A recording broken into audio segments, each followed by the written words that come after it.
네, 수리노즈 오리엔테이션 시작해 볼게요. 기본적으로 제 오프라인 강좌 듣는 친구들 위해서 이제 제작을 했는데 많은 분들이 좀 도움이 되셨으면 해서 대중들에게 또 공개할 거니까요.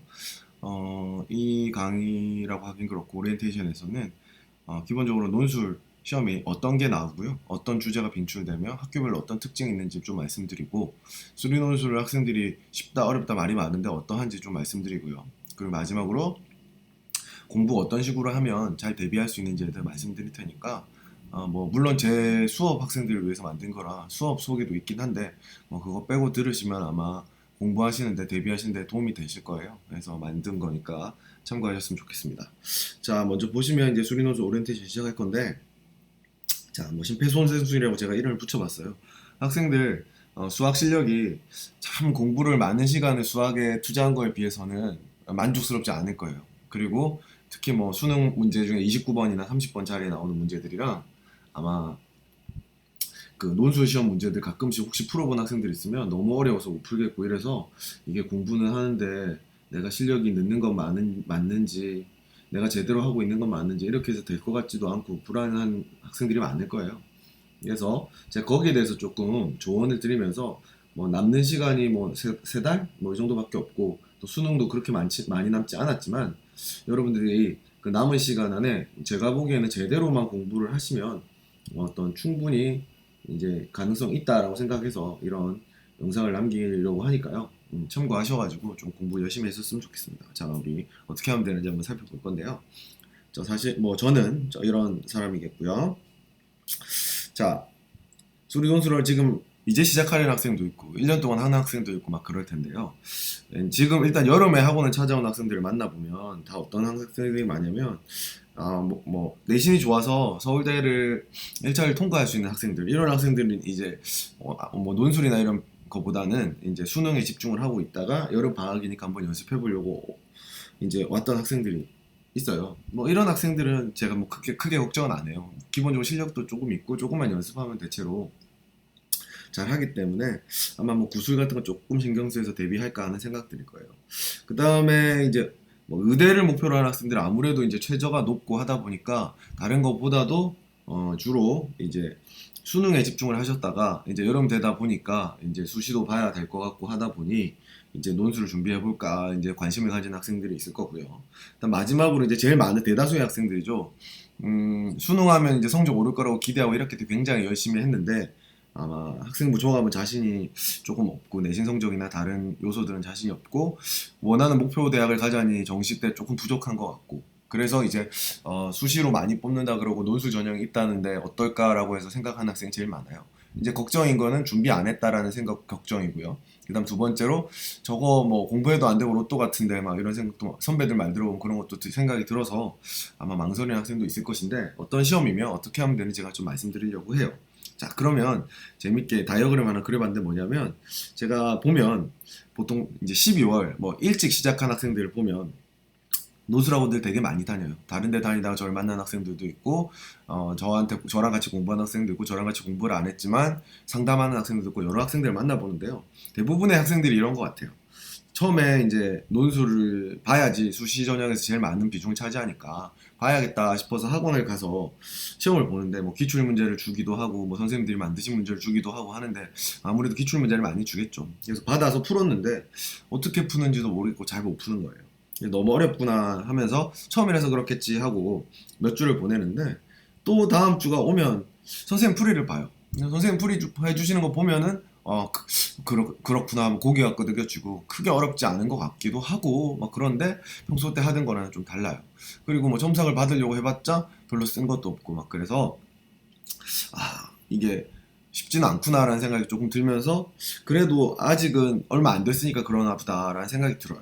그러다가 이제 시간이 지나면 아마 보통 이제 12월, 1월에 시작하시니까 3월쯤 되면 이런 생각이 들어요. 아무리 시험을 계속 매주 봤는데 매주 쓰지는 못하겠고 그 다음 주에 선생님 풀이 들으면 알겠고 이게 뭔가 라는 생각이 들 거예요. 그래서 애들이 옆에서 막 사각사각 하면서 풀고 있는 학생들이 되게 부담스러워요. 자기는 잘 안 풀리는데.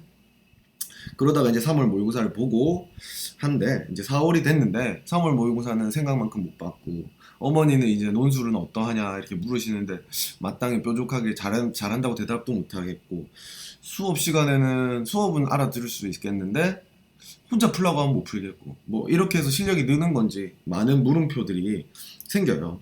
그러면서 이제 수능부터 공부를 해야 되나 이거는 진도가 안 나가는 것 같기도 하고 느는 것 같지도 않고 이렇게 생각이 들어서 수능에 집중해야 되는 생각을 많이 해요. 그래서 많은 학생들이 이렇게 기초가 부족한 거다라는 판단을 내리고 수능 열심히 하면 되겠지라고 판단을 하고 수학 공부 열심히 해야지 하고 이제 좀 쉬어요. 그리고 앞에 과정을 안 거친 학생들은 이제 논술을 아예 안 했던 학생들도 많겠죠. 그리고 나서 이제 여름방학이 되면 이제 다 어차피 이제 6월까지 수능 성적을 많이 올려보려고 했는데 사실 모두가 성적이 오르면 좋겠지만 많은 학생들이 자기 원하는 만큼은 잘 안 나와주잖아요. 사실은 뭐 눈높이가 낮으면 좋겠지만 다들 목표는 있는데 목표만큼 나와주지 않아서 다들 슬픈 건데 그래서 이제 여름이 되다 보니까 수능도 만만치 않거든요. 그러다 보니까 그래도 이제 이때까지 공부한 거 있고 하니까 다시 논술을 시작해볼까 하고 이제 두드리는 학생들이 되게 많아요. 그러고 또 반복되는 학생들이 많아요. 제가 메인 주제를 시작하기 전에 이제 한마디 해드리면 절대 논술 시험 로또가 아니고 실력만큼 나오는 거거든요. 그렇기 때문에 이게 사실 제일 안 좋은 게 매번 문제 받으면 못 풀겠고 그러면 어떻게 하시냐면 여러분들 조금 이따 나중에 물인제 풀이 과정에 대해서 이야기할 때 말씀드릴 건데 다들 하시는 게 이제 수능 문제 때도 똑같죠. 1시간씩 남겨갖고 29번 30번 풀겠다고 조건 가지고 할 수 있는 거 다 해보고 막 이런 그게 이제 우리 풀이 방법이잖아요, 학생들. 그래서 그렇게 하고 있는데 사실 그렇게 되면 실력이 늘지 않은 거예요. 문제를 분석하는 능력이라든지 보는 눈높이가 달라지지 않고 있다면 실력이 늘지 않고 있기 때문에 어떻게 보면 잘못 공부하는 게 아닌가 저도 싶어서 저도 저 스스로도 많이 반성을 하고 애들 가르칠 수 있게 많이 바꿔서 어떻게 보면 이 오리엔테이션은 뭐 저랑 같이 공부하는 학생도 되게 많이 볼 거라고 믿고요. 그러면 제 조언이 좀 도움이 돼서 공부하는 방향을 잡아 나가는데 조금 도움이 됐으면 좋겠다라고 해서 이제 분석도 하고 공부 방법도 알려드리려고 해요. 네, 같이 한번 보실게요. 자, 그래서 여러분들 수리논술 사실은 수학이죠. 수학의 사망 상태라고 할 수가 있어요. 외운 문제들은 잘 풀고요. 외우지 않은 문제는 잘 못 푸는 그런 상태예요, 사실. 그래서 하지만 여기 나와 있는 대로 한다고 되는 게 아니다 뭐 이렇게 적혀 있는데 그런 거 아니에요. 시험 잘 보면 합격하는 시험이고요. 로또 아니고요. 분명히 시험 잘 써야 되고요. 그다음에 답지 작성도 잘해야 돼요. 요즘 시험 쉬워진 학교들은 답안 작성도 잘해야 돼요. 답안에 따라서도 너무 많이 차이가 나서 제가 답안 작성도 친구들 실례 보여드리면서 여러분 답안 작성 어떻게 하는지 설명해 드릴 거거든요. 그래서 그까지 좀 길 거예요. 1시간 넘을 수도 있을 것 같은데 빨리 감기라도 쭉 보시다가 필요한 부분 보시면 분명히 도움되실 거니까 꼭 한번 경청해 주셨으면 좋겠어요. 그리고 절대 수학 센스 있는 애만 잘하는 거 아니고 열심히 공부하면 다 잘할 수 있는 거다라는 믿음을 드리기 위해서 준비했으니까 남은 시간에도 잘 준비해서 잘 공부하도록 하고요. 마지막으로 넘어가기 전에 절대 걱정하실 필요 없는 게 논술 전형은 내신이 그렇게 많이 들어가지 않아요. 뭐 연세대 같은 경우도 예전에 보면 20점 만점에 6등급 받아도 19점 주고 그러거든요. 그리고 제가 여기 삽입은 안 했는데 이제 대학들 연합한 홈페이지에서 합격생 대상 내신 성적 같은 걸 공개한 적이 있는데 그걸 잘 살펴보시면 대부분 뭐 연세대 같은 데도 평균이 3.4 이렇고 조금 높은 학교가 뭐 2점대인 학교들도 있고 한데 뭐 의대가 있거나 한데 표준 편차가 다 1.4 이상이에요. 그래서 보면 인서울 학교들의 3, 4점대도 혹은 5점대까지도 조금 하위권까지 뭐 건대나 이런 데까지 하면 4, 5점대 학생들도 굉장히 많이 합격한다는 거예요. 그렇기 때문에 여러분들이 내신 성적은 너무 개의치 마시고요. 물론 학교별로 학생부를 조금 더 많이 보고 하는 학교가 있겠지만 논술 문제 큰 문제 하나 정도면 모든 걸 다 뒤엎일 수가 있고 그 정도 점수 차는 나요. 그렇기 때문에 여러분들이 수학 시험 치는 이 논술 시험에서는 적어도 시험으로 뽑는다라는 마음가짐을 가지고 잘 풀고 답안 작성 이쁘게 잘해서 좋은 답안을 내면 합격할 수 있다는 마음가짐을 가지고 시작하시면 되고요. 이게 어려우면 다른 전형을 노려보실 수도 있겠지만 기본적으로 그렇게 생각하시면 되고 학생부 종합으로 붙을 수 있다라고 하시는 분은 그런 학교는 학생부 종합을 쓰셔야죠. 힘들게 시험 쓰지 마시고요. 힘쓰지 마시고 내가 가고 싶은 학교가 있는데 학생부 종합이 힘들 것 같아. 그러면 역전의 요소가 필요하잖아요. 그러면 시험을 보는 전형을 봐야겠죠. 그런 학교들을 이제 논술 전형으로 쓰셔가지고 이제 한번 도전해 보시면 될 것 같아요. 특히 수학에 자신 있는 분들은 확실히 유리한 전형이니까 한번 잘 생각해 보시기 바라고요. 자, 마지막으로 이제 수리 논술 정박 정복할 수 없는 것이냐. 다른 말로 할게요. 수학을 정말 정복할 수 없느냐. 우리는 29번, 30번은 영원히 못 맞추느냐. 여기에 대해서 자, 문제를 출제한 의도, 시험의 취지와 의도를 잘 파악할 수 있고, 그리고 시험에서 필요로 하는 평가 요소들을 교과서에 나와 있는 것들이죠. 잘 학습했고, 그리고 충분한 연습을 해서 발휘할 수 있게 되면 여러분들은 충분히 합격할 수 있고 풀 수 있다고 저는 믿기 때문에 노력하신 바에 의해서 충분히 할 수 있다고 믿어요. 그러니까 이거 참고하셔가지고 좀 도움이 되셨으면 좋겠습니다. 자, 그러면 첫 번째 시험 형태들부터 살펴볼게요. 논술 시험에는 학교별로 형태가 조금씩 다른데, 자, 이 문제는 연세대학교 문제예요. 작년도 연세대학교 문제인데 뭐 문제가 두 개 나왔죠. 과학 문제 빼고 수학 문제가 이렇게 두 개가 나왔어요. 이제 제시문 1 해서 가로가 있고 가나다에서 제시문이라는 게 주어져요. 그죠? 근데 잘 보시면 문제는 지금 풀 건 아니지만 잘 보시면 가에 AN이라는 게 정의되어 있고요. 나의 AN에 대한 뭐 설명 같은 게 또 적혀 있고 다도 AN을 이용해서 뭐 정의어를 가진 함수를 정의해놨어요. 그리고 1, 2, 3, 4번 문제가 나오는데 위에 정의했던 AN과 뭐 F, G를 이용해서 문제를 내고 있어요. 그러니까 이 제시문이 뭐죠? 문제가 뭐 설명이라든지 여러분한테 뭔가 지식을 주는 그런 게 아니라 그냥 문제에 필요한 정의들이 나와 있는 거기 때문에 그냥 문제예요. 그죠? 그래서 이렇게 제시문이라고 있지만 사실 문제 설명이고 질문만 따로 이렇게 떨어져 있는 학교 시험 형태가 있어요. 요즘에는 가장 많은 학교들이 이렇게 출제를 해서 여러분들이 시험이 이렇게 생겼다라고 보통 생각하시면 돼요. 이 문제 연대 문제라 그랬는데 고려대도 이런 시험이고요. 성균관대도 마찬가지고요. 서강대라든지 그 다음에 한양대 뭐 이런 학교들이 대부분 다 이런 형태의 시험을 취하고 있어요. 그렇기 때문에 여러분들은 그냥 문제 푼다라는 마음가짐으로 가시면 될 것 같아요. 이런 문제는. 자, 그다음 두 번째 시험 형태는요. 자, 가에 보시면 이거는 작년 2015년도 경희대학교 시험 문제인데요. 가에 보시면 수학적 인하법이 나와 있죠. 나에는 수렴한다는 말이 나오는데 보면 an 플러스 1 이꼴 2an 제곱인 경우 로그를 취하면 변형할 수 있다. 뭐 이런 게 나오고, 다에서는 저 마지막 줄 가면 수익의 변화율을 구하고 최적의 제품을 설계하려면 미분을 이용할 수 있다는 말이 나오죠. 그 다음에 라에 보면 정사형이 설명이 나와요.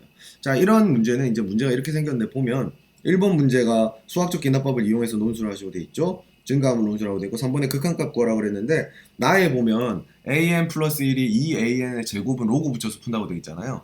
저게 힌트라서 1-3번 문제는 식을 제곱식으로 바꾼 다음에 로그 붙여서 풀어야 되는 문제거든요. 그 다음에 1-4번에 잘 보시면 최소가 되도록 설계, 이 부분을 이제 제시문 달을 활용해서 미분해서 푸는 그런 문제가 됐어요. 결국 이런 문제 스타일은 어떤 거예요? 지금 문제 파트는 따로 돼 있죠. 이렇게 문제는 따로 나오는데 제시문이라고 준 게 뭐예요? 힌트예요. 문제 푸는 방법을 준다든지 문제 푸는데 필요한 요소들을 준다든지 뭐 이런 식으로 해서 힌트를 주는 형태의 시험이에요. 경희대 같은 학교가 주로 이렇게 내고요. 뭐 아주대라든지 이런 데는 약간 틀리게 나지만 그렇게도 내기도 하고 막 이렇게 해요. 그래서 이런 스타일도 있어요. 자, 그 다음 스타일은요. 자, 이거 보세요. 이 학교는 동국대학교라는 학교인데 동국대학교는 수리가 조금 작아요. 35점이고 과학이 65점으로 출제가 되는데 수리 논술이 조금 특이해요. 경제학에 있는 제시문이 주어지고 그다음 수학 교과서에 있는 어떤 읽을 거리로 보통 주어져 있는 이런 게 주어진 다음에 문제를 미분 가능하다고 하자라고 되니까 수학 문제처럼 나와 있죠. 수학적인 상황으로 경제학적인 이런 혹은 물리학적인 혹은 우리가 일상생활에서 만날 수 있는 상황을 수리적으로 뭔가 수식 하나 써서 풀어가지고 결과를 얻어요. 그 결과를 가지고 글을 쓰는 형태의 문제가 나와요. 여기 보면 다른 학교와 다르게 8줄에서 15줄 이렇게 제한이 있잖아요. 굉장히 특이한 학교죠. 사실 이런 학교는 뭐 숙명여대 정도가 뭐 이렇게 비슷한 형태로 많이 내거든요. 그래서 이 두 학교 정도가 이렇게 냈고요. 보통 일반적인 수리논술이라고 할 수는 없어요. 그래서 우리가 수리논술을 준비한다고 하면 이런 학교를 준비하는 건 아니에요. 이런 학교는 보통 전주에 준비해서 시험을 보러 가시면 되고요. 기본적으로 똑같은 조건이기 때문에 미리 준비하실 필요는 없다는 게 제 생각이에요. 자, 그 다음 다른 학교는 이제 아주대인데 이 아주대는 제시문이 길어요. 지금 이 문제는 지금 가나 돼 있는데 문제가 이렇게 나와 있는데 아까 경희대랑 차이점이 뭐냐면 아주대는 제시문이 좀 많이 긴 편이고 새로운 사실도 많이 나오고 막 제시문 안에 문제를 많이 풀어놔요. 그리고 보면은 학생들이 느끼지는 못하지만 사실 문제가 나오면 제시문에 풀어놨던 문제와 좀 닮아 있는 문제가 있어서 그 풀이 방법을 따라서 한다든지 하는 형태의 문제가 많이 출제되는데 이런 형태도 이제 좀 형태를 아는 게 중요한 게 학생들이 제시문 읽을 때는 뭐 그렇구나 하고 읽고 문제 풀 때는 제시문은 생각 안 하고 자기 혼자서 막 풀이 방법 알아내려고 만들려고 생각하다 보니까 어렵거든요. 근데 잘 찾아보면 제시문에 뭐가 있는 경우가 많아서 이 분류를 제가 경희대 거랑 비슷하다라고 해서 빼려고 하다가 아무래도 제시문도 좀 길고 문제가 풀어져 있고 좀 이해하는 측면이 있어서 제시문 형태가 다르니까 따로 뺐네요. 그래서 이렇게 분류를 했는데 기본적으로 이런 학교도 있다라고 생각하시면 될 것 같아요. 자, 그 다음에 이제 지금 보시면 이 학교는 이제 작년 서울시립대학교 시험 문제인데요. 지금 1, 2, 1번은 지금 극한 문제고요. 확률 밀도함수의 극한을 물어보는 문제죠. 그 다음에 2번은 수열의 문제고요. 여기도 극한이 있네요. 그 다음에 3번은 삼각함수 정리 문제고 행렬 문제고 4번은 벡터 문제예요. 논제수가 조금 많죠. 논제수가 조금 많고 지금 보면 조금 여러분 느낌이 어때요? 제시문도 없고 짧죠. 그러면서 문제는 한 2개시 정도 달려있고 좀 단답형 형태로 달려있죠. 요렇게 비슷한 학교가 인하대랑 이화여대 정도가 조금 비슷해요. 제시문이 짧은 편이고 물론 제시문이 있어요 두 학교는. 근데 좀 짧은 편이고 좀 단답형 형태로 많이 묻고 문항수가 많은 이런 형태가 있는데 이런 학교들은 이제 문제 풀이에 필요한 조금 시간은 다른 학교의 논제수가 작은 학교보다 조금 작고 조금 읽어보면 어떤 단원에 어떤 문제라는 게 빨리 파악되는 문제들이 많이 나와요. 그래서 조금 어떻게 보면 친근하게 느끼실 수도 있는데 뭐 그렇게 다른 문제들의 실제 풀이 방법이나 풀이한 결과를 봤을 때는 큰 차이는 없어요. 문제 형태가 조금 다를 뿐이고 대신에 논제수가 많기 때문에 많은 챕터가 출제가 되죠. 그런 특징이 있어요. 나중에 주제할 때 또 한번 말씀드릴게요. 그래서 이런 시험 형태들이 있어요. 지금 제가 보여드린 게 모든 형태예요. 그리고 가장 흔한 게 아까 얘기했듯이 제시문이라고 해봤자 그냥 문제다. 그 형태가 제일 많다라는 거예요. 자, 그래서 이런 게 나오고요. 그 다음에 이제 논제들 살펴보면 자, 뭐 학교별로 살펴보고 정리 한번 해볼게요. 연세대는 2016년도에는 이진법을 뭐 2의 n승분의 뭐 2의 n승 빼기 1인가 아까 있었죠? 그런 식으로 분수로 표현해서 이걸 보고 발전시켜서 뭐 원소의 개수 찾고 수학적 기납법적인 사고를 하고 뭐 이런 걸 했고요. 그다음 기백의 공간 도형의 원 안에 내접하는 어떤 도형에 관련된 넓이 변화 같은 거를 물었던 문제 2개를 냈거든요. 그래서 뭐 굳이 따지자면 수열과 관련된 문제 하나랑 조금 수열과 집합과 관련된 문제 하나랑 이제 함수 쪽 이론이 사용된 거죠. 그다음 밑에 쪽은 기백에서 시작해서 이제 미적으로 끝나는 뭐 미분하고 적분하고 뭐 이런 문제로 끝나는 그 최소값이니까 미분이 나오겠죠. 공간도형 문제니까 기백과 미적의 용한 문제라고 할 수 있겠죠. 2015년도 마찬가지예요. 1번 문제는 이제 수열 문제가 나왔고요. 2차 곡선이랑 접하게 이제 잡은 다음에 원이 계속 붙어 나가서 결국에 수열을 이루거든요. 그러니까 2차 곡선과 수열의 연합 문제였고요. 그다음에 두 번째 문제는 이제 공간도형 벡터 방정식으로 설명이 나와 있고 그걸 이해한 영역을 표시할 줄 알면 거기서 시작해서 문제가 푸는 문제가 출제가 됐어요.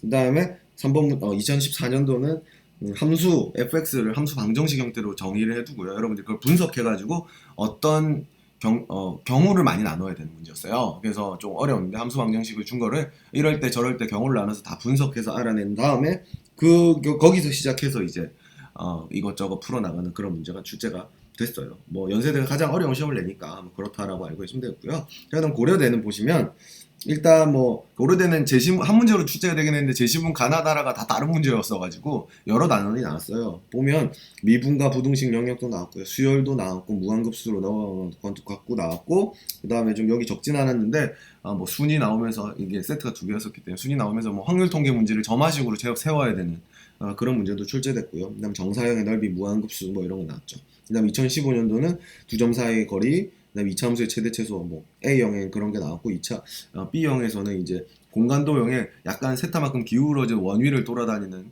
좌치가 어떤 점에 쏘는 점이 저쪽에서 맺히는 점들에 대해서 분석하는 거였는데 이제 공간도형 벡터, 그다음 삼수선 정리도 사용됐었고 그다음 공간도형 벡터 정리 사용됐고 그다음 공간도형의 직선의 방정식이 평면과 만날 때 뭐 좌치의 방정식 이런 거 만들고 극한 개념 미적분으로 끝나는 그런 문제가 되겠어요. 그다음 2014년도 뭐 원과 원의 관계와 원과 직선의 관계를 묻는 문제들, 뭐 담일문 접선, 뭐 이게 사각형을 돌려가지고 뭐 넓이를 구하시오. 그 다음에 뭐 부채꼴을 돌리면서 넓이를 구하시고 뭐 이렇게 나와서 정사형 개념도 들어가고 공간도형 개념도 필요하고 기본적인 미적분 기하학의 개념이 들어간 문제들이 출제가 됐고요. 지금 제가 계속 말씀을 드리고 있지만 뭔가 계속 중복되죠. 그다음 성균관대도 보시면 이제 2016년도 시험 1은 타원에 내접하는 사각형의 넓이 물었고 쌍곡선 물었고 그다음에 뭐 두 보면 적분법 물었고 공간도형과 상가함수 물었거든요. 그다음 자연 2015년도 보면 평면과 저평면, 부분 적분, 적분. 2015년도 타원, 조합과 이항정리, 중복조합, 수학적 기납법, 적분으로 곡선의 넓이. 그다음 2014년 벡터 방정식, 적분의 넓이 뭐 이런 거 나오죠. 자, 지금 제가 계속 비슷한 말 하는 거 느낄 거예요. 한양대 보시면 수열의 극한, 직선의 개수, 확률 변수, 1차 변화에 의한 곡선의 변화. 1차 변화는 사라졌지만 곡선이 나왔고 곡선의 방정식과 수열, 무한급수, 1차 변화, 입체의 부피 정적분, 평균과 정적분, 그다음에 뭐 자취의 방정식, 타원의 방정식 뭐 이런 게 나오죠. 서강대 마찬가지로 이 곡선의 길이 나왔는데 2차 곡선이 많이 나왔고요. 작년에 뭐 정적분, 회전변화, 이항정리, 2차 곡선 나왔고요. 서강대는 계산이 조금 더 어렵지 않거든요. 요즘에 밖에서. 그다음 중앙대도 동전 던지기 확률 동항대 세 문제 나오는데 부분 적분, 적분으로 표시된 함수, 중간값 정리, 확률 구하기, 접선의 방정식, 회전변화, 1차 변화, 급수와 급수의 극한, 확률 변수, 기대값, 기하학적 확률, 독립시행과 기대값. 이게 다 읽어보시면 다 3개씩인데 보면 1번엔 확률 통계 문제가 계속 나온다는 걸 볼 수 있고 뭐 수열이라든지 주기함 함수 문제가 나오고 그 다음에 미분, 적분 문제가 많이 나온다는 걸 알 수가 있을 거예요. 중앙대도. 자, 그 다음에 경희대 보시면 뭐 수학적 기납법, 점화식, 미분 가능성, 중간값 정리, 점 사이 거리, 확률 변수, 그다음 수열, 3면체 부피, 구와 3면체, 8면체, 쌍곡선 뭐 이런 게 나왔어요. 그 다음에 이화여대도 보시면 타원, 뭐 원과 타원, 로그 함수, 확률과 기대값 함수 방정식, 수학적 기납, 모델링 뭐 이런 게 나오신데 지금 제가 이렇게 빨리 지나가는데 이제 정리하려고 그러는 거지. 이 내용은 저 홈페이지에 입시 전략에 제가 학교별로 다 적어놨으니까 보시면 돼요. 건국대도 보면 공간좌표와 삼각함수, 뭐 수열의 극한, 2차 곡선 뭐 이렇게 나와 있는데 지금 보시면 알겠죠? 제가 읽은 거 많이 읽었는데 중복돼요. 주제들이 중복되기 때문에 여러분들이 절대 겁내실 필요가 없어요. 나오는 거는 제가 정리를 좀 간단하게 보면 수열 극한 급수 쪽에서도 많이 나와요. 뭐 수열 점화식을 세울 줄 알고 풀을 줄 알아야 되고 극한 물어보고 무한급수 계산하거나 수렴 판정하는 거 물어보거든요. 기하 벡터 쪽에서 2차 곡선, 공간도형, 뭐 2차 곡선에서 뭐 자세하게는 안 적었지만 뭐 접선 물어볼 거고 뭐 여러 가지 묻겠죠. 벡터 연산, 평면과 직선 사이 거리, 미분에서는 미분의 정의, 존재 증명, 미분 분석, 미분 응용이 뭐야? 최대 최소 구하고 뭐 함수 그리고 이런 거죠. 그다음 적분, 구분 구조법, 넓이 계산하고 부피 계산하고 이런 거 잔뜩 나오고 확률 통계에서 경우의 수, 순열적 확률 변수 뭐 이런 거 많이 나와요.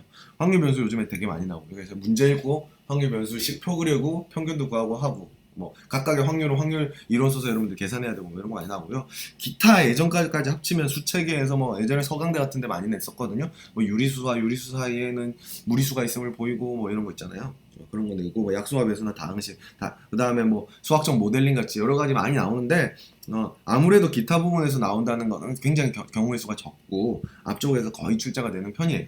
그리고 이제 정리를 해보면 두 논제를 출제하는 학교 많았죠. 연대도 그렇고 뭐 대체로 다 성대고 뭐 한양대고 다 두 논제인데 두 논제 학교는 보통 원래 1번 문제 수열이나 그다음에 확률 통계나 뭐 아니면 뭐 고등학교 1, 2학년 때 배우는 거 아니면 수열이나 확률 통계나 행렬이 많이 나왔는데 행렬이 없어졌잖아요. 그러니까 수열이나 확률 통계로 시작해서 미적분으로 끝나는 문제 많이 나올 거예요. 그다음에 2번은 기백에서 미적으로 끝나는 문제가 많이 나와요.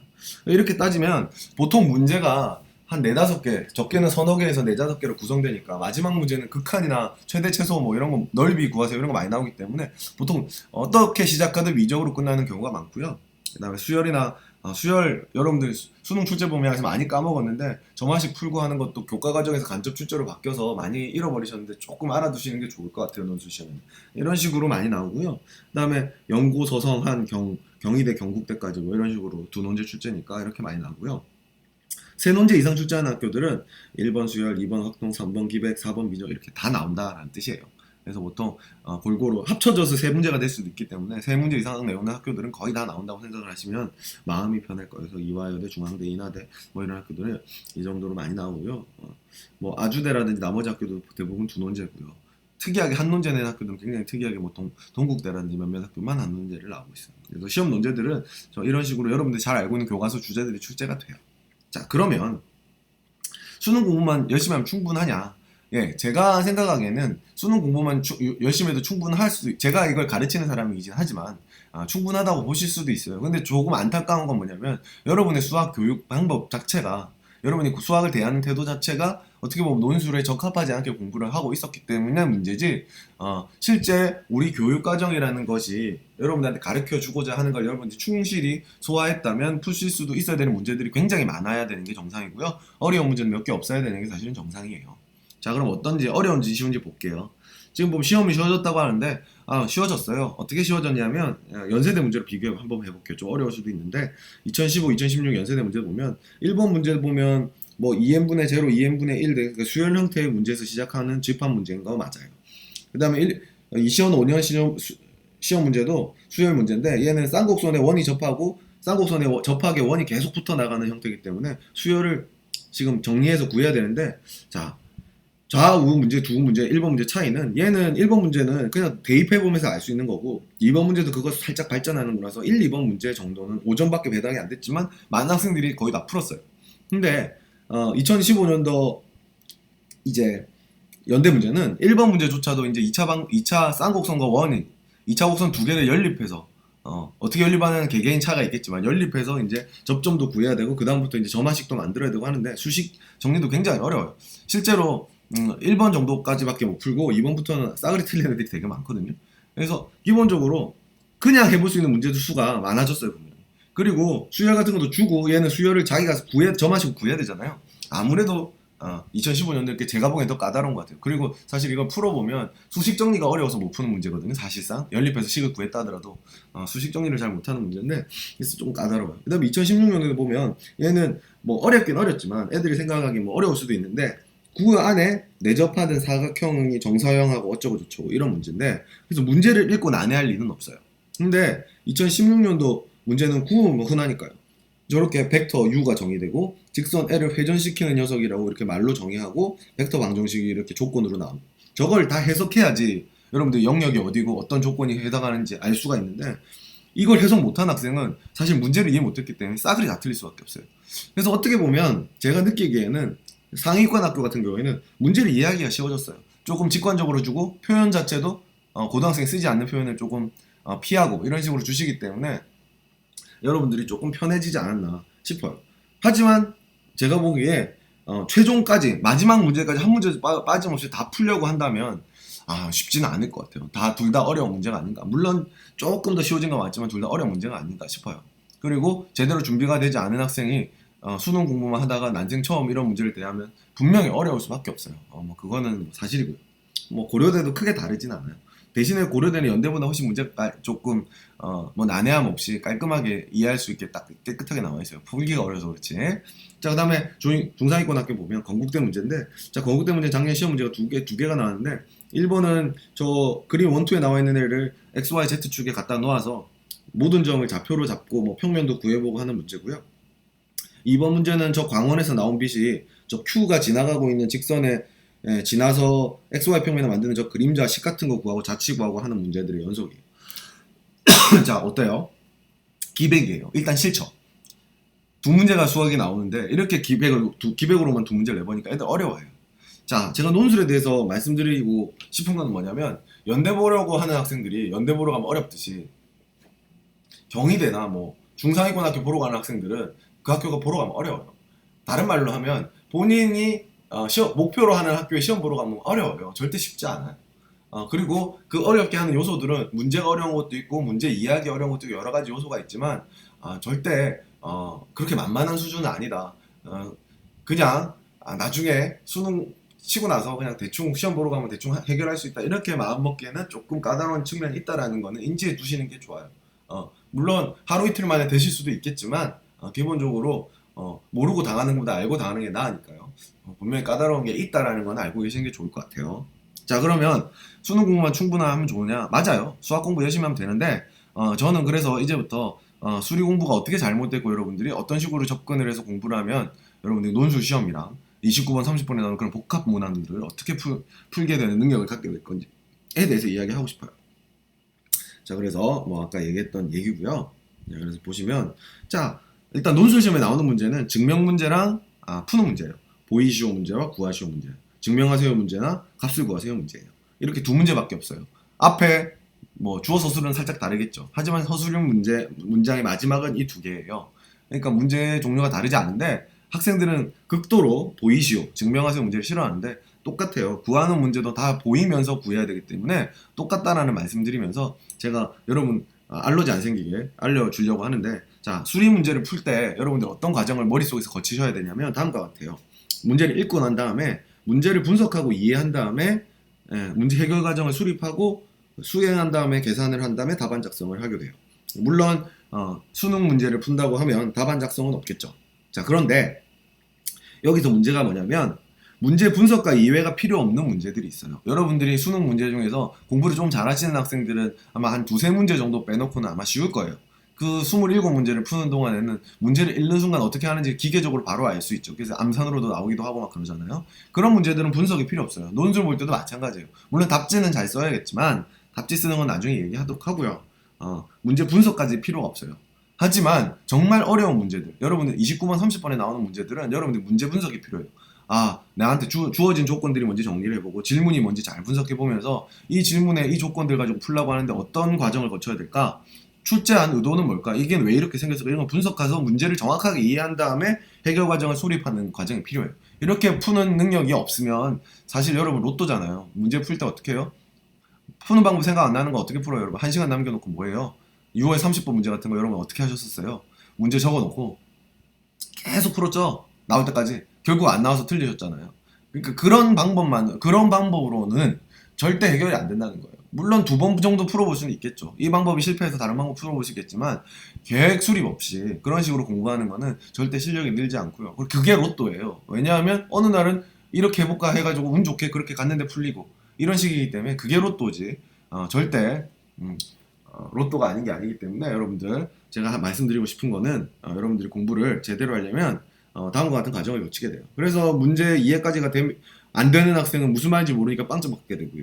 해결 과정 어떻게 하는지 모르겠으면 어떻게 생각하다가 여러분 하는 게 뭐예요? 조건 갖고 할 수 있는 거 다 해보기 시작하죠. 이것도 해보고 종이가 까매질 때까지 다 해보다가 실패하는 경우가 많죠. 그 다음에 어떡하지 수립해서 계산을 하는데 논술 문제 중에는 수능과 다르게 계산이 까다로운 애들도 있어요. 그래서 계산이 안 돼가지고 계산까지 못 가는 학생들도 있는데 기본적으로 풀이 방향과 설명이 훌륭하다면 절대 그 계산하는 게 중요한 게 아니기 때문에 계산은 괜찮아요. 좀 틀려도 괜찮다는 거지 괜찮은 게 아니에요, 사실은. 그 다음에 이제 답안 작성이 중요한데 이제 수행 계산을 하고는 답안 작성하는데 답안 작성을 학생들이 굉장히 못해요. 그래서 거기에 대해서도 좀 예시 보여드리면서 어떤 거 주의하셔야 되는지 말씀드리려고 해요. 자, 그러면 일단 제가 뭘 해드릴 것 같으면 어떻게 해서 수리 논술이 어려운지 좀 이야기해드리면 여러분들이 일단 무슨 말인지 모르면 어려워요. 그 다음에 어떻게 푸는지 모르면 어렵고 중간에 어떻게 푸는지 알 것 같아서 풀다가 중간에 막혔는데 해결 방법을 찾아내지 못해요. 그래서 보통 중간 2단계는 뭐예요? 여러분 풀이 과정에 관련된 문제고 무슨 말인지 모르는 건 좀 심각하죠. 그래서 저 무슨 말이 모르는지에 대한 이유는 좀 살펴보는 필요가 있어요. 그다음 쓰기를 못한다. 이거는 뭐 도움을 조금 받으셔야 하는데 제가 오늘 해드리는 말 듣고 혼자 열심히 연습하면은 그리고 이걸 봐줄 수 있는 사람한테 보여주고 조금 평가받아 보면 여러분들이 좀 괜찮아질 수 있어요. 자, 볼게요. 학생의 어려운 문제라는 뭐냐면 학생들이 어려워하는 문제는 일단 문제 읽었는데 무슨 말인지 모르겠는 거가 어려워요. 그 다음에 어떻게 풀이지 모르겠는 게 어렵고 풀이 과정에서 막히는 게 어려운 문제인데 자, 이거 하나씩 살펴볼게요. 이해가 안 되는 문제들 보면 그림이나 예를 주지 않고요. 아까 연대 문제처럼 괜히 벡터로 방정식으로 도형의 방식이 언어로 표현되어 있어요. 그래서 여러분들이 문제를 정확하게 사실은 읽었어. 문제는 아는데 그림이 없으니까 그림 그리는 것까지 사실은 문제 이해예요. 입체의 부피를 구하라고 하는데 입체가 어딘지 모르면 못 구하잖아요. 그래서 여러분들이 그런 것까지 저는 문제 이해라고 생각을 하는데 그런 걸 그림을 그려줄 수도 있지만 안 그려줘요. 사파를 없애요. 그 다음에 식으로 주면 될 거를 벡터 방정식으로 바꿔놔요. 그럼 여러분 매개화해서 알아내야 돼요. 확률 통계 문제, 점화식 세우는 문제 다 어때요? 말로 적혀있죠. 뭐 n번째 이전 단계의 부피의 뭐 절반의 제곱을 덜어내고 1을 더한다. 그게 다음 단계의 부피다. 그러면 이걸 보고 점화식을 써야 돼요. 경희대 시험 문제였거든요. 이런 식으로 말로 표현되어 있어 어려워요. 예를 들어 보면 자, 하나씩 보여드릴게요. 자, 이거 연세대 문제인데 아까 보여드린 거죠. 밑에 보면 W라는 벡터 나와있죠. P가 OP와 W와 이론각이 세타인데 L로 회전해서 그 위치 벡터를 R이라고 하면 그 밑에 T에서는 그 R과 V가 내적하면 0보다 작아. 그때 뭐 호의 길이가 L이야. 이렇게 말이 어려워요. 이거 다 분석해가지고 얘가 L이 뭐고 V가 뭐고 W가 뭔데 해석하면 여기 어디서부터 어디까지고 모양이 뭐고 이런 걸 다 알아내셔야지 드디어 문제 풀 준비가 된 건데 거기까지가 너무 어려워요. 이렇게 문제를 그냥 그림 그려주면 얼마나 쉬워요. 이게 L이에요, 이게 V예요 이렇게 다 그려주면 좋은데 이런 식으로 어렵게 만들어요. 그럼 이런 거를 분석할 수 있는 여러분들이 능력이 조금 필요하다는 거예요. 이건 문제는 이해 능력인데 이런 문제가 아닐 수도 있고 아까처럼 2015년도 문제는 9 이렇게 좀 여러분 분석할 필요 없잖아요. 9 그릴 줄 알잖아요. 그죠? 그래서 문제 분석에 필요한 능력들이 많이 필요한 애도 있고 적게 필요한 애도 있고 필요 없는 문제들도 있어요. 그래서 하지만 이렇게 되면 어렵다라는 거예요. 그 다음 두 번째로 아까 말하는 거 있죠. 이거 2016년도 서울대학교 면접 문제인데 1부터 N까지 공이 N개 있는데 흰색 또는 검은색으로 칠하고 고무줄이 K가 있는데 이걸로 연결을 하는데 같은 색은 연결 못해. 다른 색끼리 연결해. 이때 연결하는 방법의 수를 ANK라고 할게. 구해봐. 이렇게 나왔어요. 일단 듣기만 해도 토 나오죠. 보세요. 말로 적혀있고 여러분이 분석해서 뭐 세워야 되고 하는 거 여러분들 잘 못해요. 어려워요. 무슨 말인지 알겠죠? 그래서 문제를 이렇게 내면 어렵다라는 거예요. 자, 그 다음에 표현을 낯선 거였어요. 자, 이거 서울대학교 면접 문제였는데 일단은 보기 싫게 생겼죠. 자, 매개곡선 알파가 0에서 2파이가 R3승을 구하여 이렇게 냈는데 학생들은 낯설어했어요. 이게 뭐냐면 0에서 2파니까 변수가 세타인데 R3승은 XYZ 좌표니까 XYZ 좌표를 각도 세타로 매개화하라는 문제예요. 근데 그렇게 안 적어주고 이렇게 적어주니까 되게 낯설어요. 그래서 지금 결국은 그래서 이거 그림도 이런 거예요. 이거 그림 알아내는데 아까 위에서 얘기했듯이 그림 알아내기 어렵겠죠. 그림 안 주면 훨씬 어렵겠죠. 서울대는 그림을 줬는데 저는 학생들 시킬 때 그림을 지워버리거든요, 사실. 애들한테 이 문제를 뭘로 예를 많이 드냐면 그림 안 주면 어렵다라는 예로 많이 들어요. 그래서 이렇게 주는데 그래서 결론은 뭐냐면 여러분들한테 하고 싶은 결론은 뭐냐면 문제를 어렵게 만들면 이해하기 어렵고 말로 표현하고 이런 것 때문에 여러분들 어렵다. 그래서 분석하는 능력이 조금 필요하다는 거예요. 자, 그 다음에 이제 문제 해결 능력에 대해서 얘기할 건데 여러분 6월 모의 30분 되게 어려워했죠. 자, 여기 보면 이런 문제였어요. x 더하기 a는 ft dt는 sin x 더하기 a 이거 있고 fx는 밑에서 줬고 뭐 이런 문제였는데 아마 대부분의 학생들이 많은 방법을 시도하시다가 틀렸던 것 같아요. 근데 제가 말씀드리고 싶은 건 여러분 교과서에서 자, 우측에 제가 적어놓은 문제예요. 여기다가 여러분 이런 거 보면은 a 구하려면 뭐 해요? x에다 1 넣겠죠. 그러면 좌변이 0이 돼서 1 더하기 a가 0이니까 a가 마이너스 1이 나오잖아요. 그죠? 이거 잘 아시죠? 그 다음에 여러분 정적분으로 정의된 함수는 미분할 수 있다는 거 아시죠? 자, 이런 거 잘 아시기 때문에 여러분들이 할 수 있는 건데 자, 그럼 30번 문제에서 제가 잠깐 이야기해드리면 30번 문제를 여러분들이 어떻게 생각하셨냐면 여기 잠깐만 쓸게요. 자, x 더하기 a ft dt는 sin 뭐 x 더하기 3분의 파이였냐 뭐 이렇게 생겼는데 아까 제가 우측에 적어놓은 문제는 어떻게 생겼었냐면 이렇게 생겼었어요. 이렇게 생겼었어요. 그죠? 삐딱하게 있어서 미안한데 제가 삐딱하게 앉아있어서 그래요. 이해해주세요. 자, 그러면 이 두 문제의 차이는 뭐냐? 여러분들 여기 미지수는 지금 보시다시피 a가 여기 나와 있었어요. 여러분은 고민 없이 여기에 1을 집어넣어요. 그죠? 자, 근데 여기는 미지수를 여기 갖다 놨어요. 제가 보기에는 이게 두 개 똑같은 문제예요. 근데 교수님이 이제 이거 문제를 출제하실 때 자, 요렇게 내면 여러분이 다 맞추잖아요. 여러분이 근데 이런 거 공부하실 때 의미를 생각하시는 게 좋은데 여러분들 여기다 1을 넣는다는 게 집중을 하시는데 사실 이 문제에 여기다 1을 넣은 이유는 뭐냐면요. 이 식에서 우리가 f를 모르기 때문에 할 수 있는 게 f를 없애야 a를 구할 수 있기 때문이거든요. 그래서 여기 1을 넣어서 얘를 없앤다는 게 주 목적이에요. 근데 이렇게 적어놓고 보면 얘는 없애려고 하는데 x랑 x 더하기 a랑 같아질 수가 없잖아요. a가 0이지 않으면. 그죠? 근데 a가 0은 아니잖아요. 지금 봤을 때. 그러니까 해볼 게 없다고 생각하는데 이분이 뭘 원하신 거예요? 여러분 아까 제가 위쪽에 적어놨던 적분으로 표시하면서 여러분이 요거를 미분해 보실 수 있으니까 이걸 미분한 식에다가 어떻게 해요? 적절하게 0을 만들기 위해서 뭔가를 대입하면 a가 나오는 형태의 식이었죠. 그래서 이 문제는 그렇게 접근한 학생도 풀었고 그렇게 접근하지 않은 학생은 못 풀었어요. 그래서 보시면 나 이거 0 만들고 싶은데 0을 어떻게 만들지라고 생각해보면 안 만들어지네 이대로는. 그러면 내가 아는 이런 적분으로 표시된 함수는 미분해보는 방법이 있으니까 미분을 한 다음에 0을 한번 만들어볼까? 이런 생각도 드셔야 되는데 그런 생각이 안 드셨단 말이에요. 그리고 이제 돌아갈게요. 그리고 이제 최악의 문제는 여기서 이제 fx를 밑에서 주니까 저 f 자리에 적분이 되니까 저기 집어넣어서 적분을 하면서 x 더하기 a랑 x를 3x, 5x 저 자리가 적분된 자리에 들어간 다음에 삼각함수 공식을 쓰기 시작하면서부터 이제 회를 빠지셨죠. 그죠? 그냥 뭐 그렇게 해보실 수도 있어요. 근데 그렇게 했는데 안 되는 걸 느꼈었으면 다른 방법을 생각했는데 그건 지우실 거 아니에요. 그러면 이제 아까 우측에 있는 거 위에 있는 거 합쳐서 이렇게 푸는 방법이 생각을 해보실 수 있는 기회가 있으셨어야 되는데 여러분들은 슬픈 점은 방금처럼 저처럼 이런 조건을 줬고 이런 조건을 줬으니까 이렇게 써야지 이런 게 아니라 어떤 식으로 생각하셨냐면 해볼 거 다 해보자. 넣어보고 막 있는 거 갖고만 계속 노력을 하셨단 말이에요. 예, 그런 식으로 하지 말고 문제를 이 조건을 왜 줬지? 이렇게 생긴 식을 우리가 뭐 한 교과서에서는 뭘 하기를 원해 왔었어. 이런 걸 정리를 해두시고 그걸 조합해서 푸는 걸 연습하시는 게 필요한데 너무 풀이 방법 자체를 외우고 있는 게 아닌가라는 생각이 들어서 여러분한테는 문제가 조금 바뀌면 새로운 문제가 돼버리는 추능 출제위원회는 같은 평가 요소로 똑같은 문제를 거의 만들었다고 생각하고 냈는데 여러분한테는 새로운 문제가 돼버리는 그런 문제가 생긴단 말이에요. 그래서 너무 풀이 다 푸는 방법에 집중하지 마시고 의미를 생각하세요. 저기에 1을 넣는 의미는 FT를 모르니까 FT를 소거하기 위해서다. 그럼 저런 소거 방법을 내가 만들 수 있어야 되겠구나. 이런 생각을 할 수 있어야 되겠구나. 이런 생각을 하셔야 되는 거예요. 자, 그래서 이제 어떻게 푸는 문제, 이제 저런 얘기를 하면서 풀이 과정을 본인이 구성할 수 있는 게 얼마나 중요한지에 대해서 얘기했는데요. 그럼 이제 어떻게 푸는 문제, 어떻게 푸느냐. 여기에 대해서 조금 이야기하자면 증명하라 여러분들이 계속 토 나오기 싫어하시는데 증명 문제 제가 오늘 정리를 해드릴게요. 많지 않아요. 증명 문제의 30%는 정의 확인 문제예요. 교과서 정의 자체를 물어요. 뭐냐 하면 이런 식으로 식 주고 미분 가능성을 미분 계수의 정의를 이용해서 조사하세요. 이런 식으로 나와요. 자, 그럼 이거 미분 계수의 정의를 이용하는데 여러분들이 어떻게 푸시는 줄 알아요? 우측으로 이 fx 우측에다가 잠깐 또 넘어간다면 이렇게 아까 여기 fx 있었잖아요. 여러분이 이렇게 화살표 쓰신 다음에 여기 두 개 적혔죠. 이거 미분한 거 여기 쓰고 이건 미분한 거 여기 쓴 다음에 답 써요. 그럴 것 같죠.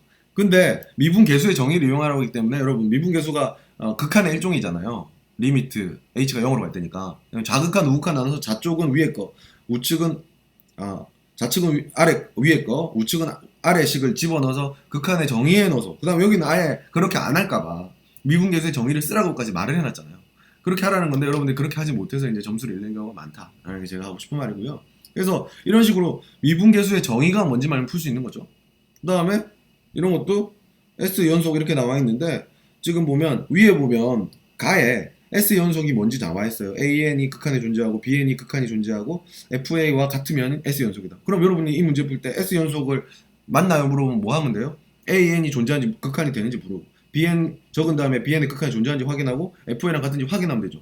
극한값 구하는 건 여러분이 할 수 있어야 되는 거고 확인하는 거 별거 아니잖아요. 그러니까 정의를 확인하는 문제들은 제시문에 새로운 걸 주든 여러분이 알고 있는 정의를 쓰게 하든 어렵지 않은 문제란 말이에요. 이런 문제가 제일 많아요. 연속인가요? 그죠? 그는 사이에 있나요? 중간값 정리 쓰는 거죠. 이런 식으로 여러분들이 이미 알고 있는 문제들이 너무너무 많이 나와요. 그러니까 이런 증명은 근데 여러분들이 문제가 뭐냐? 정의를 제대로 모르는 경우가 많아요. 증가함수인가요? 물었는데 증가함수의 정의가 모르고 여러분은 증가함수는 x가 커지면 y도 커진다는데 사실 프라임이 0보다 크다를 많이 알고 있거든요. 근데 만약에 증가함수 미분이 안 되는 함수를 주면 어떡할 거예요? 그럼? 그러니까 정의를 정확하게 알고 있어야 되겠죠. 교과서 정의 정확하게 알고 주어진 정의 이해할 수 있는 능력이 있고 수행할 수 있는 거는 여러분 수행은 또 잘해요. 왜냐하면 수능 문제 풀면서 수행을 되게 많이 해서 그래서 그렇게만 있으면 정의를 확인하는 문제는 정말 쉽게 푸실 수가 있어요. 그 다음 나머지 30% 문제는 우리 수 1, 2 미적 교과서에서 묻고자 하는 증명 방법을 사용하는 애들이에요.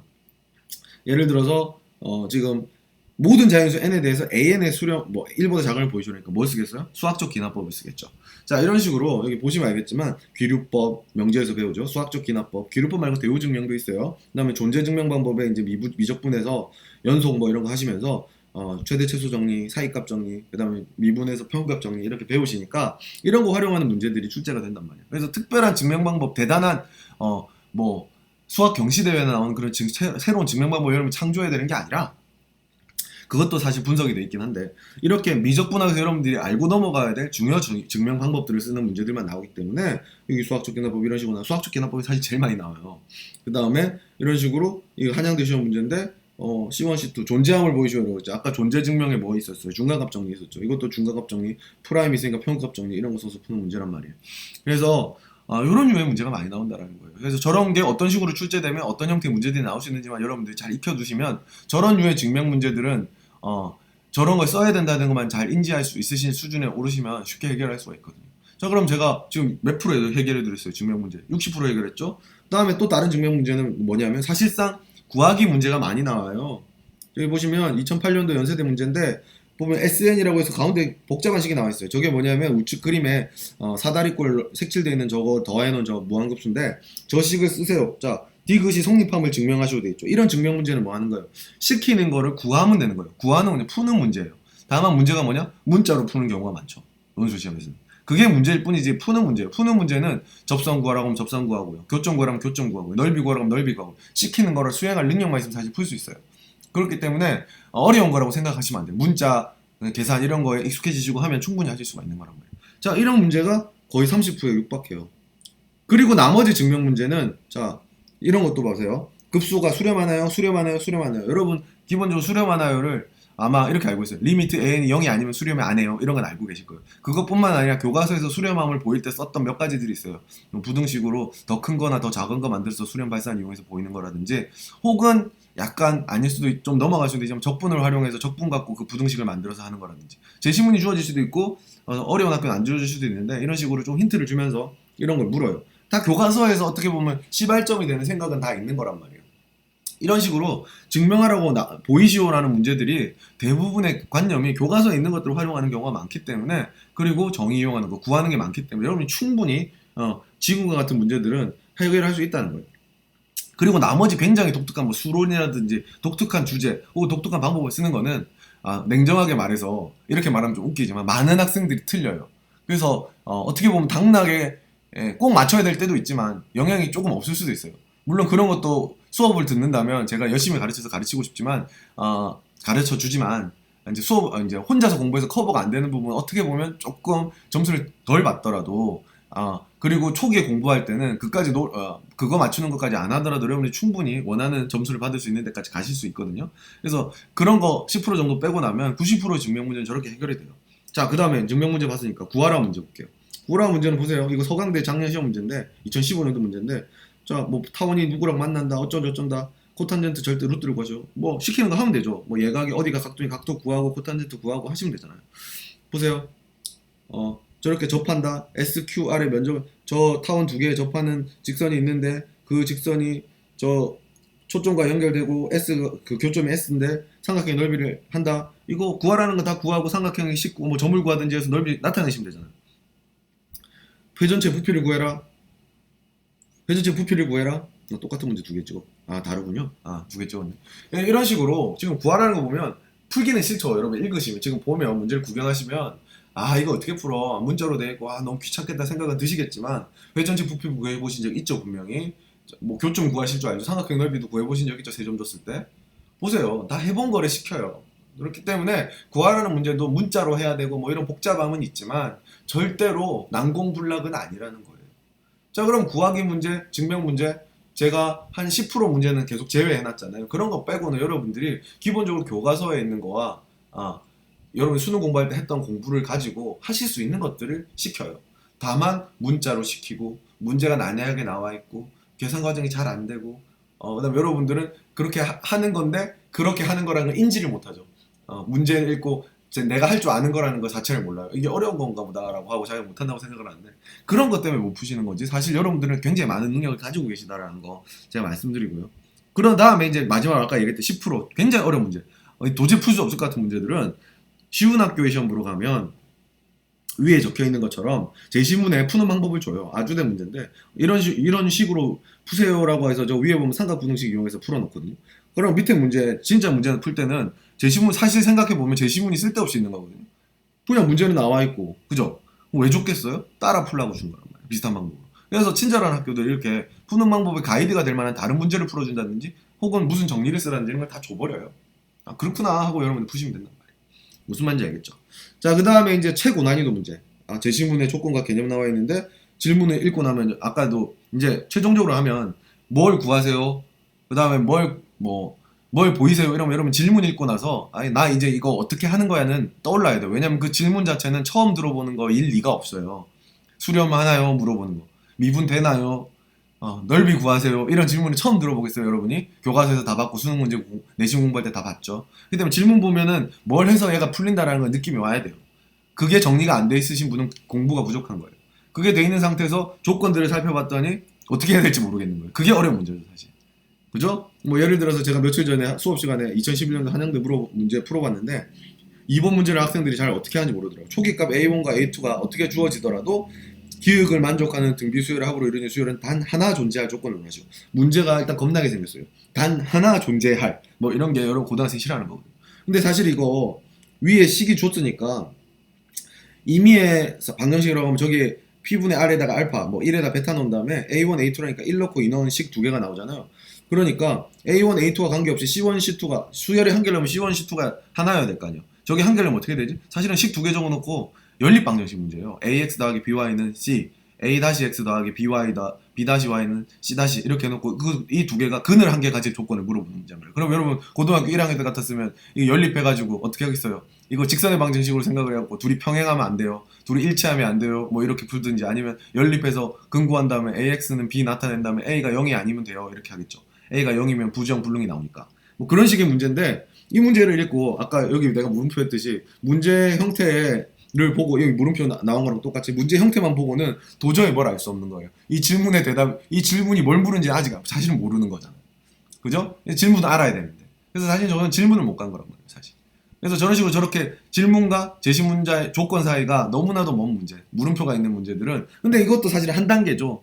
식 써보고 아 이게 연립 방정식이구나라는 걸 느낄 때까지잖아요.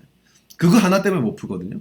수능 문제 어려운 29번, 30번 문제도 보면 괜히 요번 7월 모의고사 30번 문제도 보시면 30번에 최소인, 최대인 이런 게 나와 있죠. 최소인이었나? 하여튼 그게 나와 있어서 접한다는 최소가 될 때를 여러분 그림 그려서 분류를 하면서 생각을 하셔야 되죠. 그런 거 하나 끼움으로써 저 물음표를 형성하는 거예요. 그래서 어려운 거거든요. 그래서 그런 걸 분석하고 할 수 있는 능력까지 생기면 여러분이 진짜 논술 시험조차도 만점에 가까운 점수를 노려볼 수가 있는 거예요. 물론 연세대나 고려대처럼 어려운 학교는 더 많겠죠. 저런 부분이. 예.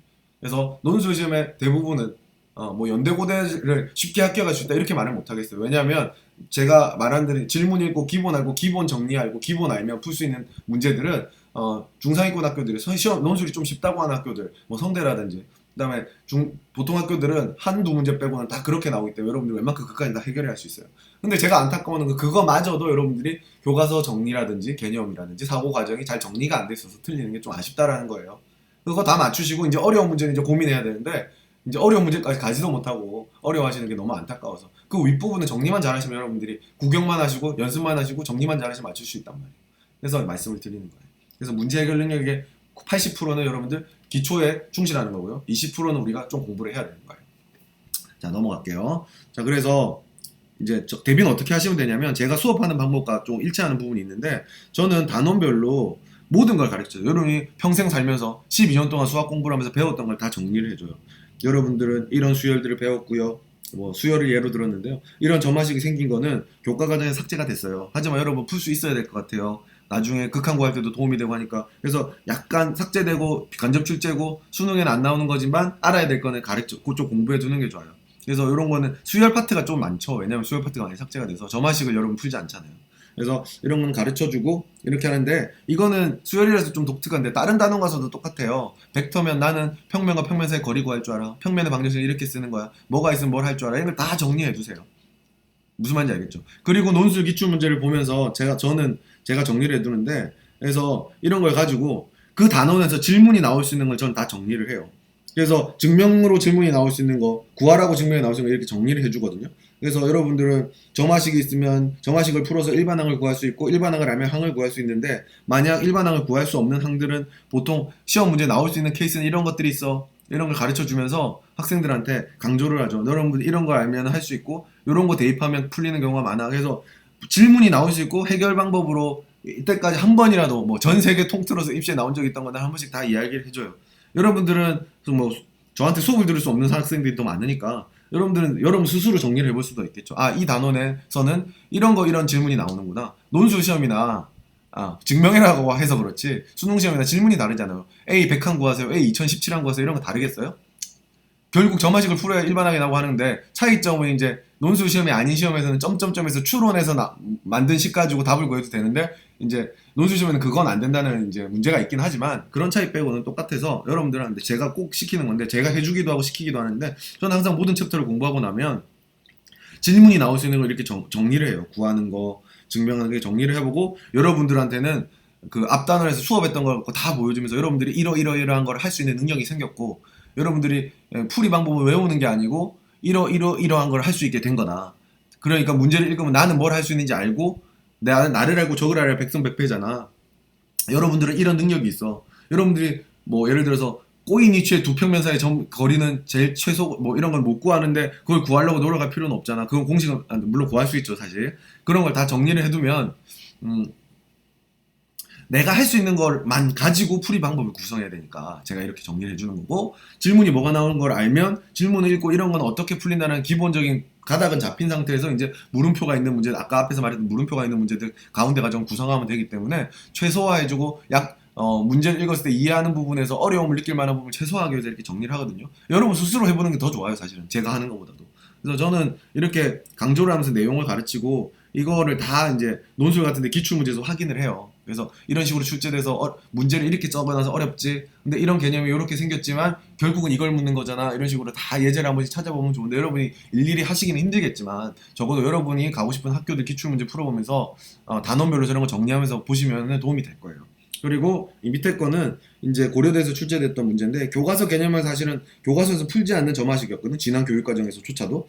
그래서 근데 이런 거는 또 어떻게 처리하는지는 또 알려줘야 되잖아요. 여러분들 이런 거는 뭐 이제 여러분 점점점에서 알아내면 수학적 기납법으로 증명을 한다든지, 옛날에 본고사 풀 때는 본고사 치는 학생들은 이런 것도 풀 줄 알았어 하면서 소개는 하는데 그렇게는 하지 말고, 여러분 추론하는 방법에 도움이 될 만한 걸 알려줄 테니까 추론해낸 다음에 귀납법으로 증명을 해, 뭐 이런 식으로 교과서 외적인 게 출제됐던 것들 예제들도 다 한 번씩 다뤄주면서 이제 해요. 여러분들도 제가 제일 강조하는 게 뭐냐면, 선생님들이 혹시 대학 거라든지 여러분들이 생각해낼 수 없는 방법으로 풀어주시면 그거 너무 집착하지 마세요. 그런 걸로 풀라고 시험 문제 내지 않거든요. 저는 어떻게든 제가 알고 있는 건 여러분들도 훨씬 많을 거 아니에요. 근데 그런 거 안 쓰고 고등학교 교과서에 있는 것만으로 풀려고 노력해요. 어차피 그렇게 제가 아는, 더 배워서 아는 지식으로 풀면 여러분들은 시험장 가서 그렇게 생각을 못 하잖아요. 그래서 어떻게든 사고 과정을 고등학생처럼 해서 고등학생이 풀게 하듯이 출제 의도를 알아내려고 해요. 그래서 여러분들도 출제 의도와 문제 형태를 분석하는 걸 연습을 좀 하시면서 하면 좋은데, 이제 혼자 하는데 좀 한계가 있을 수도 있겠지만 그런 식으로 하면서 고등학생이 풀 수 있는 지식으로, 고등학생이 생각할 수 있는 생각으로 풀게 하는 게 최고고, 그런 식으로 가르쳐 주려고 노력하고 있고, 여러분들 그렇게 공부를 하셔야 돼요. 뭐 해설에 대학교 거를 쓴다, 해설에 도저히 고등학생이 알아볼 수 있는 게 좋겠다, 그럼 다 무시하세요. 그런 걸 풀라고 내는 게 아니거든요. 그래서 이렇게 공부를 하시면 좋고요. 단원별로 가능한 질문과 교과서 해결 방법과 사고 과정들을 정리하고요. 그냥 풀이를 외우지 마시고요. 이게 뭐 하는 거다. 아까 1집어 넣는 거는 1집어 넣는 사실이 중요한 게 아니라 뭐였죠? FT가 좌변을 모르니까 0을 만들면 좋구나. 식에서 모르는 게 있으면 0을 만들면 미지수를 구할 수 있구나. 왜? 방정식이 얻어졌으니까. 이런 식으로. 근데 뭐 학원이니까 학원에서 제가 수업 하다 보면 이제 교과서에 없는 것도 알려주죠. 알면 좋은 것도 있긴 있으니까. 근데 뭐 혼자 공부하시는 분들한테도 도움 되려고 이거 만드는 거니까 그런 식으로 공부하면 좋다라는 거예요. 자, 그 다음에 이제 풀이 과정이 어려운 문제들은 보통 여러분들이 풀다 막혀요. 저도 똑같아요. 저도 아마 이런 문제들 풀면 풀다 막혀요. 그러면 제가 애들한테 해주는 말이, 자 여러분들, 저는 학생 답안지를 제가 직접 보거든요. 제가 아무리 많아도 제가 직접 보는 편인데, 그래서 제가 학생들이 뭘 모르는지 많이 알아요. 잘 아는데, 그래서 학생들이 막힌 데서 이제 저도 칠판을 멈추고, 여러분들 여기서 막혔죠. 왜 막혔을까요? 생각한다면. 그러면서 막 힌트를 줘. 여러분들 막힌 데서 제 생각한 게 뭐냐면, 안 쓴 거를 찾아보세요. 보통 막힌 데서 여러분이 안 쓴 건 하나일 거예요. 왜냐면 여러분이 거의 다 가서 막히기 때문이랍니다. 그래서 보통 뭐 밑에 성균관대 등차 수열 문제인데 보면 저 정수 X라고 되어 있는데, 결국 애들 풀다가 막힌 데가 정수 X가 정수라는 조건을 써서 지나가야 되는데 정수 X를 안 쓰거든요. 그래서 까먹고 있고, 적어도 확인 못하는 학생도 있고, 읽지 못하는 학생, 덤벙덤벙거리고 저거 정수였다는 것도 인지도 못하는 학생도 되게 많거든요. 그래서 얘기하는 거니까, 막힌 데서는 뭐 조언이죠. 어떻게 보면 막힌 데서 여러분 뭘 본다? 조건 정리해 놓은 거에서 안 쓴 게 뭐가 있나 보세요. 물론 이까지 가려면 앞에 최소한의 풀이 과정은 진행이 돼야 되겠죠. 질문 읽고 뭔지 알아먹고 주어진 조건 갖고 질문으로 가려면 어떤 가닥이 있다라는 걸 알고 조금 풀어나간 상태에서 알아내는 거죠. 그래서 뭐 이런 얘기를 드렸고요. 그래서 뭐 얘도 그랬고 얘도 그랬어. 정수 조건, 쟤도 이제 위에 거도 5의 배수 조건을 학생들이 어떻게 사용해야 되지, 이런 의미를 조금 막히는 데서 해결하는 거. 고등학생 수준에서 해결하는 거. 그래서 어떻게, 저는 이렇게 가르쳐줘요. 여기서 여러분 막혔지? 나는 이런 생각을 했어. 이러니까 이런 조사를 한번 해봤어. 그러니까 뭘 알아냈고, 그래서 이런 조사를 해봤어. 뭘 알아냈어. 그래서 여러분 사고 체계를 다 이렇게 쪼개주시는 게 좋아요. 못 푼 문제가 있으면 답지 보고 알았으니까 됐다가 아니라 못 푼 문제가 있으면 답지를 보세요. 결국 못 푸는 답지를 봐야 되는데, 혹은 강의를 봐야 되는데, 보고 나서 여러분이 해야 될 일은 뭐냐면, 나는 사고가 어디까지는 저 사람의 사고까지 갔다. 본인이 다른 방법으로 풀었다면 다르게 생각을 하셔야겠지만 같은 방법이라면 저까지는 갔는데 어떤 한 가지 생각을 못했는지 뭘 놓쳤는지 그 크리티컬한 포인트가 뭐였는지를 알아내세요. 그리고 내가 왜 그랬을까? 그거 내가 몰라서 그런 거였으면 공부를 해야 되고요. 아는 건데 생각이 안 난 거면 어떤 사고가 안 난 건지 그 사고를 알아내려고 해야 되고 그 사고를 자기 거를 만들 수 있어야 돼요. 그 사고관념들이 시험에 나와요. 그리고 다른 방법을 푸셨다면 나의 방법이 되는 건지 안 되는지는 선생님한테 가서 물어보고 학교 선생님한테 가서 물어보고 하면서 되는 거 안 되는 거면은 뭐가 안 되는 건지 끝까지 파헤쳐서 알아내서 문제를 점을 찾고요. 되는 방법을 다시 한번 생각해보고 자기 방법만으로 푸는 게 더 좋아요. 사실 어떻게 보면 해설 보는 것보다. 무슨 말인지 알겠죠? 그래서 이런 거 막히는 데서 이렇게 돌파를 하시고요. 문제 분석 안 되면 진짜 0점 받아요. 그죠? 그래서 문제 분석은 교과서 개념 잘 아시고 그다음 표현 중에서 수학적 표현을 나타내는 거 이건 연습이 필요하고요. 그다음에 관용적 수학적 표현 아까 막 서울대 문제 같은 데 이상한 거 적혀 있는 거 있죠. 알파가 어쩌고저쩌고 그런 거는 조금 경험이 쌓이면 돼요. 그래서 이런 건 기출 문제 보는 게 좀 도움이 되겠죠. 그다음에 낯선 정의가 있으면 학생들이 두려워하는데 이런 거는 아까 얘기했죠. 낯선 정의 있으면 그거 확인하는 문제들이 나오기 때문에 땡큐다라는 거. 자, 그다음에 문제 분석 교과서 개념 아까 얘기했듯이 저거는 교과서 개념 정리 잘 하시고요. 논구술에 정리된 기출문제 보시면 수학적 표현들 한번 구경하시고 제시문 구조 분석 문제들이 사실 논술 문제는 4번 문제 때문에 내는 경우도 되게 많거든요. 1, 2, 3, 4번이 사실은 4번 문제 때문에 나오는 경우가 많아요. 1, 2, 3번만 4번만 내면 못 풀 것 같으니까 문제를 쪼개서 4번 문제 풀 때 필요한 조건들을 1번, 2번, 3번으로 만들어서 구하게 한 다음에 4번 문제 풀 때 다 사용하게 만드는 형태가 있어서 4번 문제를 한번 다 끝까지 읽어본 다음에 푸시면 얘가 여기 사용되려고 푸는 거니까 이런 힌트가 돼 라는 식의 힌트를 얻으실 수가 있어서 좀 도움이 될 수가 있어요. 그래서 문제 구조 분석하시는 연습도 필요하고요. 그 다음에 확장된 개념이 있으면 조금 미리 배워놓으면 유리하긴 해요. 자, 그 다음에 우리 학생들 문제 풀 때는 아까 말씀드렸듯이 읽는 순간 어떻게 푸는지 알면 그냥 푸시고요. 모르면은 어떡하지 네 글자만 생각하고 있다가 주어진 걸 해볼 수 있는 건 다 보고 종이가 까매질 때까지 해보시는데 이러지 마시고 읽는 순간 어떻게 푸는지 아는 문제는 그냥 푸시고요. 모르시면 접근법을 알아야 되고요. 이런 거는 조금 풀어야 보이기도 하고 아니면 질문에 해당하는 답을 구하기 위해서 이러이러한 과정이 필요한데 어떤 루트가 있을까 주어진 조건을 보면서 분석을 해나가시는 거고 문제 구조를 보려고 하시면서 분석을 해나가시고 출제 의도를 파악하려고 하시고 이런 연습을 하시다 보면 잘 보이게 돼요. 그래서 그냥 막 해본다고 되는 게 아니라 좀 과학적으로 해보셔야 되죠. 경우를 나눈다든지 아니면 요런 가능한 풀이가 있으니까 3가지 정도 또 시도해보시면 이렇게 해야지 이것저것 해보다가 얻어 걸리기를 바라시는 형태로는 조금 힘드시지 않나 라는 게 제 생각입니다. 됐죠? 그래서 이런 식으로 하시면 여러분들이 조금 할 수가 있고요. 그 다음에 이제 쓰기 하셔야 되는데 수행과 계산을 하셔야 되는데 여러분들이 이제 논술에서 이제 수행과 계산이 어려운 파트는 사실상 여기에요. 뭐냐면 문자로 계산해야 되고 적분도 그냥 시키면 되고 뭐 부분 적분, 치환 적분 다 나오는 희한한 거 시키니까 어려워하는데 이런 거는 사실 어떻게 보면 연습뿐이에요. 이런 문자에 대한 식에서 어느 게 변수고 어느 게 식인지 상수인지 파악하면서 문자를 계산해 나가는 거 이런 거 여러분들이 파악하실 수 있어야 돼요. 그래서 이런 게 조금 필요하고요. 연습이 다고요. 좋은 답안에 대해서 이제 말씀드릴게요. 마지막으로 답안은 뭐가 적혀 있어야 되냐면 문제 분석이 필요한 문제들은 그림이 없으면 그림 내가 그려야 되잖아요. 수율이 안 보여지면 내가 구해야 되잖아요. 그런 과정들이 다 나와 있어야 돼요. 문제 분석이. 그 다음에 풀이 과정을 내가 어떻게 하는지가 다 적혀 있어야 돼요. 어떻게 적느냐? 풀어요. 이렇게 점점점 자리에 시식이 쭉 나와 있겠죠. 저기에 이렇게 내려가면서 우측에 뭐가 적혀 있어야 되냐면 단계 뭐 했는지 적으세요. 나는 루트 t를 x로 치환했어요. 그래서 대입했더니 뭐가 나왔어요. 그래서 적고 그 다음 단계 넘어서 적고요. 이런 식으로 뭘 하고 있고 뭘 내가 했는지 다 적으세요. 그 다음에 정리 사용할 때는 조건 따지세요. 중간감정이 쓰려면 함수가 연소함수일 때만 쓸 수 있으니까 주어진 함수는 연소함수입니다. 이런 거 써야 되는데 안 써요. 제시문에 A, B, C 체크해가지고 이때만 사용할 수 있다는 문제가 나오는데 A, B, C 체크 안 하고 그냥 써요. 왜냐면 여러분 수능 문제에서는 다 어때요? 되는 걸 시키죠. 극한과 구하라면 극한과 구할 것 같으니까 여러분 그냥 알파 넣고 풀어버리죠. 근데 논술 시험은 그렇지 않단 말이에요. 그래서 정리나 정의 쓰실 때는 반드시 조건을 다 따져야 되고요. 그 다음에 이것도 잘 안 되는데 본인이 설정한 거. 좌표축을 본인이 잡았으면 어디를 원점으로 잡았는지 나한테 알려줘야 되잖아요. 근데 안 적어줘요. 그래서 식만 적어놔서 최종 식만 적혀 있으니까 제가 한참을 계산해서 얘가 어디가 원점이구나 그 도형을 어디 갖다 놨구나를 알아내야 돼요. 근데 저는 선생이니까 그렇게 하지만 채점자가 그렇게 해줄 가능성이 별로 없잖아요. 맞춤 다행인데 그래서 틀리기까지 했으면 뭐 빵점을 받을 수 있는 문제죠. 원점도 어딘 이상한 식이 적혀 있는 거랑 똑같은 거니까. 그러니까 반드시 이런 걸 적어주셔야 된다는 거. 이런 게 다 적혀 있으면서 다음 단계로 넘어가는 이런 답지를 쓰시고 설명이 필요하다면 그림이나 도표 등을 이용해서 답을 정말 동생도 알아먹을 수 있게 한 학년 아래 동생도 알아먹을 수 있게 잘 쓰신 다음에 이제 계산까지 정확하게 하시고 마무리하시면 됩니다. 그래서 예를 들어서 뭐 점화식 풀어갖고 점화식 등비수열 모양이 나왔으면 얘는 등비 초항이 뭐고 등비가 뭐인 등비 수열이니까 아래쪽에 일반항이 나와야 되는데 여러분들은 아무 말도 없이 일반항부터 그냥 팍 적어요. 그런 식으로 우측에 설명 어떻게 했는지 아이디어 단계 진행하는 모든 게 적혀 있었으면 좋겠다라는 거고, 정의 사용할 때는 뭘 쓰고 조건은 뭐였는지 검토한 게 다 적혀 있어야 되고요. 설정한 거 꼭 적으시고, 표나 그림 그려도 되나요? 라고 질문하는 학생들이 많은데 그려도 돼요. 자, 그럼 진짜 학생 답 한번 볼게요. 자, 같은 문제에 대해서 두 학생이 답을 냈어요. 이 두 학생은 뭐냐면 자 볼게요. 이 문제는 아마 어떤 쌍곡선의 타원이죠. 죄송해요. 포물선의 위의 점에서 접선을 두 개 구한 다음에 교점을 구하는 과정이 적혀 있는 것 같아요. 위의 학생을 보면. 근데 식이 뭔지도 안 적어놓고 말 한마디 없이 x0, y0를 대입한 식이 있는 다음에 둘을 연립하는 걸 적어놓고 뭐 하는 것 같아요. 근데 밑에 학생은 어때요?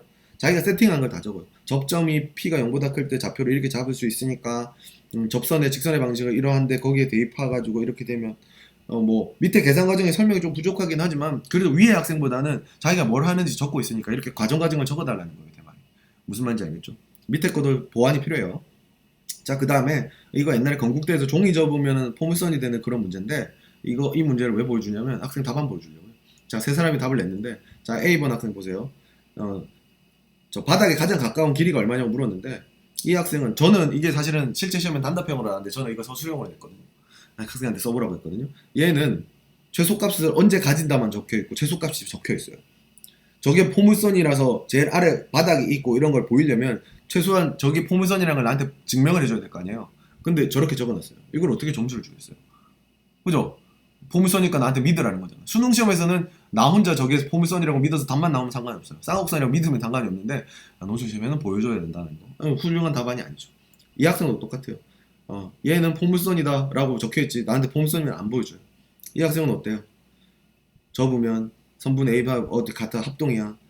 점과 직선 사이의 거리가 일정하니까 포물선의 정의에 만족하는 답이기 때문에 포물선이야. 포물선은 최소값을 가지니까 그 점에서의 최소값이라서 2분의 5야. 이렇게 썼어요. 이 세 명을 어떻게 같은 점수를 주겠어요?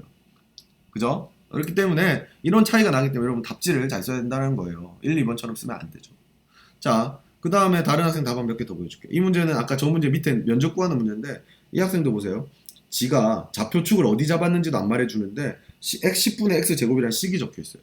그럼 도대체 쟤는 어디를 잡아서 포물선을 구한지 제가 알 수는 없죠. 물론 이 학생은 당연히 위에 포물선임을 보이지도 않았겠죠. 근데 포물선 식은 구해놨어.